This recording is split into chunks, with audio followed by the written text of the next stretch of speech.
Hello friends, welcome back to my channel. എൻ്റെ വെല്ലിനി. അപ്പോൾ പുതിയൊരു വീഡിയോയിലേക്ക് സ്വാഗതം. ഇന്നപ്പോൾ നമ്മളൊരു സൺഡേ ഷിഫ്റ്റിന് വേണ്ടി പോകാനായിട്ട് നടന്നുകൊണ്ടിരിക്കുക കേട്ടോ. അപ്പോൾ ഇന്ന് എൻ്റെ ഷിഫ്റ്റ് എന്ന് പറഞ്ഞിട്ടുണ്ടെങ്കിൽ 9 to 7 ആണ്. രാവിലെ 9 മണി തൊട്ട് വൈകുന്നേരം 7 മണി വരെയുള്ള ഷിഫ്റ്റാണ്.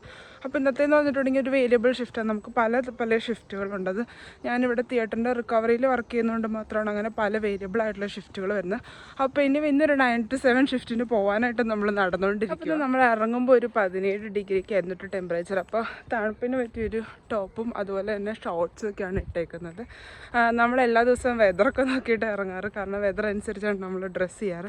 ചിലപ്പോൾ മഴയൊക്കെ ഉണ്ടെങ്കിൽ മഴയ്ക്ക് പറ്റിയ എന്തെങ്കിലും സാധനങ്ങളൊക്കെ ഇടാറുണ്ട്. ഇന്നിപ്പോൾ മഴ കാണിക്കുന്നില്ല വൈകുന്നേരം വരെ. വൈകുന്നേരം നമ്മൾ ഡ്യൂട്ടി കഴിഞ്ഞ് ഇറങ്ങുമ്പോൾ ഒരു 19 ഡിഗ്രിയൊക്കെയാണ് കാണിക്കുന്നത്. അപ്പോൾ ഈ ഇട്ടേക്കുന്ന ഒരു ക്ലോത്ത്സ് എന്ന് പറഞ്ഞാൽ അതുമായിട്ട് യോജിച്ച് പൊക്കോളുന്നു. അപ്പോൾ നമ്മൾ അങ്ങനെയൊക്കെ നോക്കിയാണ് ഡെയിലി ഡ്യൂട്ടിക്കായിട്ടൊക്കെ ഇറങ്ങാറ്. ഇപ്പോൾ രാവിലെ തന്നെ എഴുന്നേറ്റ് നമ്മൾ ചെറിയൊരു ബ്രേക്ക്ഫാസ്റ്റിംഗ് ഒക്കെ കഴിഞ്ഞ് രാവിലെ ഒരു ഇത്തിരി വൈകിയായിരുന്നു കേട്ടോ എണീറ്റത് വൈകിയല്ല, രാവിലെ നേരത്തെ തന്നെ എണീറ്റ്. പക്ഷെ അത് കഴിഞ്ഞ് കുറേ നേരം കൂടെ നമ്മൾ ബെഡിൽ കിടന്നു.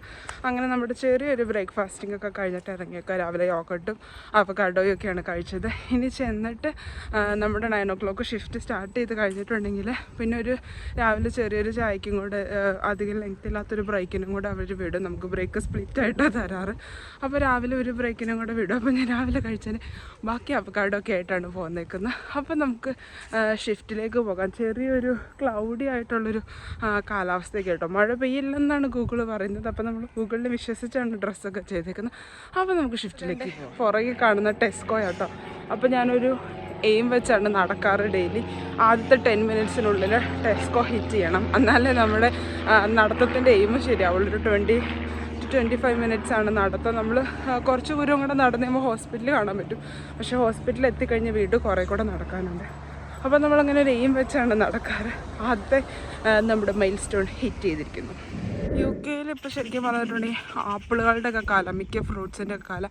അപ്പം നമ്മളെപ്പോലുള്ള റീൽസോളികളൊക്കെ പറഞ്ഞിട്ടുണ്ടാവും ഇനി അങ്ങോട്ട് ആപ്പിളിൻ്റെ ചമ്മന്തി, ആപ്പിളിൻ്റെ അച്ചാർ, അങ്ങനെ പല പരിപാടികളായിരിക്കും. നമ്മൾ പോകുന്ന വഴിക്കിതേ കാട്ടിൽ നിന്ന് ഇങ്ങനെ എക്സ്റ്റെൻഡ് ചെയ്ത് നിൽക്കുന്ന ഗ്രീൻ ആപ്പിളാണ് കേട്ടോ അത്. ഈ പൂ ഇങ്ങനെ ഇവിടെ നിൽക്കുന്നതാണ് നല്ല ഭംഗിയാണല്ലോ എന്ന് എല്ലാ ദിവസവും ആലോചിക്കാറുണ്ട് കേട്ടോ.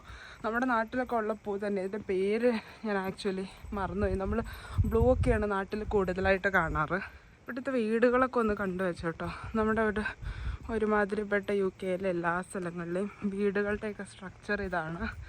എല്ലാം ഓടും ഇഷ്ടികയും കൊണ്ടുള്ള വീടുകൾ. അതായത് ഇവിടുത്തെ തണുപ്പും കാലാവസ്ഥയൊക്കെ ആയിട്ട് യോജിച്ച് പോകാൻ പാകത്തിനുള്ള വീടുകളാണ്. അപ്പം നാട്ടിലേക്കൊക്കെ വന്ന് ഞങ്ങൾ വലിയ മണിമാളികയിലൊക്കെയാണ് ജീവിക്കുന്നതെന്ന് ബെഡായി അടിക്കുന്നവർക്കൊക്കെ ഉള്ളൊരു തിരിച്ചടിയായിട്ട് ഞാൻ പറയാം. എല്ലാ വീടുകളും ഇവിടെ ഇങ്ങനെയൊക്കെ വീടുകളൊക്കെ ഇങ്ങനെയൊക്കെ ഇരിക്കുന്നെങ്കിലും ഇതൊക്കെ കോടികളുടെ വിലയുള്ള മുതലുകളാണ് കേട്ടോ. ശരിക്കും പറഞ്ഞാൽ ഇവിടെ 3 കോടിയിൽ നിന്നാണ് ഒരു വീടിൻ്റെ സ്റ്റാർട്ടിങ്. നമ്മുടെ നാട്ടിലാണെങ്കിൽ ഒന്ന് ആലോചിച്ച് നോക്കി, എത്ര ഏക്കർ അതിൻ്റെ നടുക്ക് വലിയ ബംഗ്ലാവ് നമുക്ക് പണിയാം ഈ 3 കോടി രൂപയൊക്കെ ഉണ്ടെങ്കിൽ. അപ്പോൾ തവണത്തെ ഗവൺമെൻറ് പറഞ്ഞേക്കുന്നത് വീടിൻ്റെ വിലയൊക്കെ കുറയ്ക്കും, എല്ലാവർക്കും അഫോർഡബിൾ ആയിട്ടുള്ള വീടൊക്കെ ഉണ്ടാക്കി തരുന്നൊക്കെയാണ്. അപ്പോൾ അതൊക്കെ എന്നായാലും കാത്തിരുന്ന് കാണേണ്ടി വരും. അപ്പോൾ നമ്മൾ വന്ന് ഡ്രസ്സപ്പ് ചെയ്തത് ഷിഫ്റ്റിന് പോകാൻ റെഡി ആയിട്ട് നിൽക്കുക കേട്ടോ. അപ്പോൾ ഇനി ഷിഫ്റ്റിന് കയറി കഴിഞ്ഞാൽ പിന്നെ അകത്ത് നമുക്ക് ഹോസ്പിറ്റലിൻ്റെ അകത്ത് അങ്ങനെ ഒരുപാട് വീഡിയോസ് ഒന്നും എടുക്കാൻ പറ്റില്ല. അപ്പോൾ വന്ന് കഴിഞ്ഞപ്പോൾ തന്നെ ഞാനൊരു കോഫി ഉണ്ടാക്കി. ഇനി ഷിഫ്റ്റ് ത്രൂ ഔട്ട് ഞാൻ ഒരു 3-4 കോഫിയെങ്കിലും കുടിക്കുക. കാരണം കണ്ടിന്യൂസ് ഞാൻ ഷിഫ്റ്റിൻ്റെ ഇടയ്ക്ക് കോഫി കുടിച്ചുകൊണ്ടിരിക്കാറുണ്ട്. വീക്ക് ഡേയ്സിലാണെങ്കിൽ അത്രയും ഞാൻ കുടിക്കാറില്ല, കാരണം അത്രയും നമുക്ക് ടൈം കിട്ടാറില്ല, ബിസി ആവാറുണ്ട്. അപ്പോൾ ഞാൻ പറഞ്ഞ പോലെ തന്നെ നമ്മുടെ ആദ്യത്തെ ബ്രേക്കിന് വേണ്ടിയിട്ട് വന്നേക്കാണ്. അപ്പോൾ ഞാൻ കഴിച്ചതിൻ്റെ ബാക്കി അവകാഡോയും അതുപോലെ തന്നെ ഒരു ക്രോസാൻറ്റും പിന്നെ കുറച്ച് ഗ്രീൻ ടീ ഒക്കെ ആയിട്ടാണ് വന്നേക്കുന്നത്. നമ്മുടെ ഡിപ്പാർട്ട്മെൻറ്റിലെ ചൂടുവെള്ളം എടുക്കാനുള്ള പാട്ടയൊക്കെ ഞാൻ കൊണ്ടുവന്നു. ചൂടുവെള്ളം നിറച്ച് വെച്ചാലേ എനിക്ക് വീണ്ടും ഷിഫ്റ്റിന് കാപ്പി കുടിച്ചുകൊണ്ടിരിക്കാൻ പറ്റുള്ളൂ. അതുപോലെ തന്നെ നമുക്ക് പേഷ്യൻസിന് എല്ലാവർക്കും കാപ്പി കൊടുക്കുന്നത് സെയിം ഇതിൽ നിന്ന് തന്നെയാണ്. അപ്പം നമ്മൾ ചൂടുവെള്ളം ഇടയ്ക്ക് വെച്ച് ഇങ്ങനെ നിറച്ചുകൊണ്ടിരിക്കുക. അപ്പം നമുക്ക് പാലൊക്കെ വേണമെങ്കിൽ പാൽ നമ്മൾ തന്നെ കൊണ്ടുപോകണം എന്നാണ്. പിന്നെ നമുക്ക് ശരിക്കും പറഞ്ഞാൽ ഡിപ്പാർട്ട്മെൻറ്റിൽ നിന്ന് നമ്മുടെ ഹോൾ ഡിപ്പാർട്ട്മെൻറ്റിൻ്റെ തന്നെ ക്യാഷ് എടുത്ത് പ്രൊവൈഡ് ചെയ്യുന്നുണ്ട്. ഇവിടെ ഉള്ളവരൊക്കെ പറയുന്നതെന്ന് പറഞ്ഞിട്ടുണ്ടെങ്കിൽ ഒരു ഹോൾ ഷിഫ്റ്റ് എനർജറ്റിക് ആയിട്ട് കടന്നു പോകണമെങ്കിൽ വി നീഡ് കഫീൻ എന്നാണ് ഇവർ പറയാറ്. അപ്പോൾ ശരിക്കും പറഞ്ഞിട്ടുണ്ടെങ്കിൽ ഇങ്ങനെ കണ്ടിന്യൂസ് കാപ്പിയൊക്കെ കുടിച്ച് കഴിഞ്ഞിട്ടുണ്ടെങ്കിൽ കുറച്ചൊക്കെ നമുക്ക് അഡിക്ഷൻ വരുന്നത് പോലെ നമുക്ക് മനസ്സിലാക്കാൻ പറ്റും. കാരണം നമ്മൾ എന്താ പറയുക, ഓരോ കമ്പനിയുടെ കോഫീസൊക്കെ ആണല്ലോ കുടിക്കുന്നത്. പിന്നെ ഇവിടെയുള്ള ആളുകളുടെ ഞാൻ ശ്രദ്ധിച്ചിട്ടുള്ളൊരു കാര്യം എന്ന് പറഞ്ഞിട്ടുണ്ടെങ്കിൽ കുറേ പേരൊക്കെ ഇവർ മിൽക്ക് അവോയ്ഡ് ചെയ്യും കേട്ടോ. മിൽക്ക് എന്ന് പറഞ്ഞിട്ടുണ്ടെങ്കിൽ അങ്ങനെ കഴിക്കാൻ നല്ലൊരു സാധനം അല്ലെന്നാണ് പലരും അഭിപ്രായപ്പെടുന്നത്. അപ്പോൾ ഇവർ ജസ്റ്റ് പ്ലെയിനായിട്ട് കോഫിയോ ടീയോ ഒക്കെ പ്രിഫർ ചെയ്യുന്നത് ഞാൻ കണ്ടിട്ടുണ്ട്. ടീ ആണെങ്കിൽ പ്ലെയിൻ ആയിട്ടാണെങ്കിൽ അത് മെഡിസിനൽ ആണെന്നാണ് ഇവർ പറയുന്നത്. ചോറുണ്ണാൻ വന്നിട്ട് വീഡിയോ എടുക്കാനായിട്ട് ഞാൻ മറന്നുവിട്ട് എനിക്ക് നല്ല വിശപ്പുണ്ടായിരുന്നു. അപ്പോൾ ഞാൻ വേഗം തന്നെ എൻ്റെ ചോറുണ്ട് കഴിഞ്ഞു. അങ്ങനെ നമ്മുടെ ഷിഫ്റ്റ് ഏറെക്കുറെ കഴിഞ്ഞിട്ടുണ്ട്. 7 മണിയായിട്ടുണ്ട്. 9 to 7 ഷിഫ്റ്റ് ആയിരുന്നു. അപ്പം ഇറങ്ങി കഴിഞ്ഞപ്പോൾ ഡ്യൂട്ടിയൊക്കെ കഴിഞ്ഞ് ഇറങ്ങുമ്പോൾ ശരിക്കും ഒരു ഹോംലെസ് ലുക്കാണ്, പിച്ചക്കാരി ലുക്കാണ് ഡ്യൂട്ടി കഴിയുമ്പോഴേക്കും. അപ്പോൾ പിന്നെ ഞാൻ കുറച്ച് ലിപ്സ്റ്റിക്കൊക്കെ ഇട്ടിട്ട് അങ്ങ് ഇറങ്ങാമെന്ന് വിചാരിച്ചു. അപ്പോൾ കുറച്ച് ലിപ്സ്റ്റിക്കൊക്കെ ഇട്ട് കഴിയുമ്പോൾ ചെറിയൊരു കോൺഫിഡൻസ് ഒക്കെ വരും. ദേ വഴിയിലിറങ്ങിയപ്പോൾ നല്ലൊരു റോസാപ്പൂവിൻ്റെ ചെടി ഇങ്ങനെ നിൽക്കുന്നുണ്ട്. നല്ല രസമുണ്ടായിരുന്നു കേട്ടോ കാണാനായിട്ട്. സമയം അപ്പോൾ വൈകുന്നേരം 7 മണിയായപ്പോൾ എൻ്റെ 9 to 7 ഷിഫ്റ്റും കഴിഞ്ഞ് ഞാൻ ഇറങ്ങി വീട്ടിലേക്ക് തിരിച്ച് നടന്നുകൊണ്ടിരിക്കുകയാണ്. അപ്പോൾ ഇന്നത്തെ ഷിഫ്റ്റ് വലിയ കുഴപ്പമില്ലായിരുന്നു, അത്യാവശ്യം സ്മൂത്തായിട്ട് കടന്നുപോയി. സാധാരണ ഞാൻ എൻ്റെ വീഡിയോസിൽ പറയാറുണ്ട് വീക്കെൻഡ്സിൻ്റെ ഷിഫ്റ്റ് വലിയ കുഴപ്പമില്ല, സാധാരണ ഡേയ്സിനേക്കാളും കമ്പാരിറ്റീവ്ലി കാമാണ് വീക്കെൻഡ്സിൻ്റെ ഷിഫ്റ്റ്.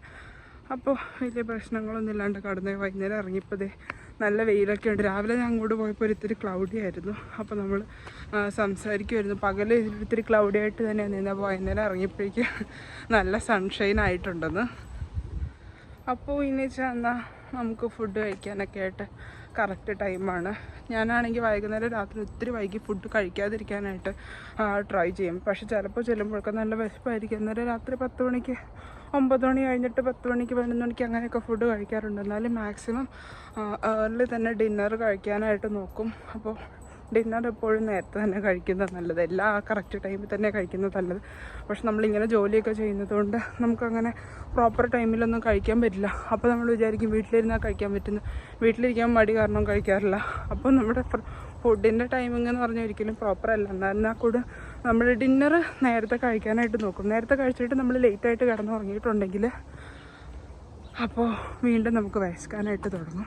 അപ്പോൾ നല്ലൊരു ഹാബിറ്റ് എന്ന് പറഞ്ഞാൽ എപ്പോഴും ഡിന്നർ നേരത്തെ തന്നെ കഴിക്കേണ്ടതാണ്. നമ്മൾ അങ്ങോട്ട് പോയപ്പോൾ വീഡിയോ എടുത്ത ആപ്പിളിൻ്റെ മരം ആരോ താഴെ വെട്ടിയിട്ടിട്ടുണ്ട്. പക്ഷേ സ്റ്റിൽ മേളിൽ ആപ്പിളൊക്കെ ഉണ്ട് കേട്ടോ. ആപ്പിളിൽ ഞാനൊരു കണ്ണ് വെച്ചിട്ടുണ്ട്. അപ്പോൾ ഇതായി കഴിയുമ്പോൾ പറിക്കാനായിട്ട് നമ്മൾ ശരിക്കും പറഞ്ഞാൽ സൈക്ലിങ്ങിന് പോകും. ഈ ഒരു ടൈമിലെന്നൊക്കെ പറഞ്ഞാൽ കുറച്ചുകൂടെ കഴിഞ്ഞിട്ട് 1 മാസം കൂടെ കഴിഞ്ഞിട്ടൊക്കെ ആകുമ്പോഴേക്കും സൈക്ലിങ്ങിന് പോയിട്ടുണ്ടെങ്കിൽ വഴിയിൽ നിന്ന് നമുക്കിങ്ങനെ മരത്തിൽ നിന്നൊക്കെ ഇഷ്ടംപോലെ ആപ്പിൾ കിട്ടും. അച്ചാറിടാനോ ചമ്മന്തി അരയ്ക്കാനോ ഉപ്പിലിടാനോ എന്താണെന്ന് വെച്ചാൽ നമ്മുടെ എന്താ പറയുക നമ്മുടെ ആവശ്യം അനുസരിച്ച് ചെയ്യാനുള്ള പരിപാടിക്കുള്ള ആപ്പിളൊക്കെ കിട്ടും. അപ്പോൾ എനിവേ നമ്മുടെ ഷിഫ്റ്റൊക്കെ കഴിഞ്ഞ് നമ്മൾ വീട്ടിൽ പോയി ചോറും കറിയൊക്കെ കഴിച്ച് എന്തെങ്കിലും നെറ്റ്ഫ്ലിക്സിൽ സീരീസോ മൂവിയോ ഒക്കെ കണ്ട് നമ്മുടെ ഇന്നത്തെ ദിവസം അങ്ങനെ കടന്നു പോകും. അപ്പോൾ ഇന്നത്തെ വീഡിയോ ഇഷ്ടപ്പെട്ടു എന്ന് വിചാരിക്കുന്നു. ഇഷ്ടപ്പെട്ടാൽ ലൈക്ക്, ഷെയർ, കമൻറ്റ്, സബ്സ്ക്രൈബ് ഒന്നും ചെയ്യാൻ മറക്കരുത്. അപ്പോൾ പുതിയൊരു വീഡിയോ ആയിട്ട് കാണുന്നത് വരെ ബൈ ബൈ.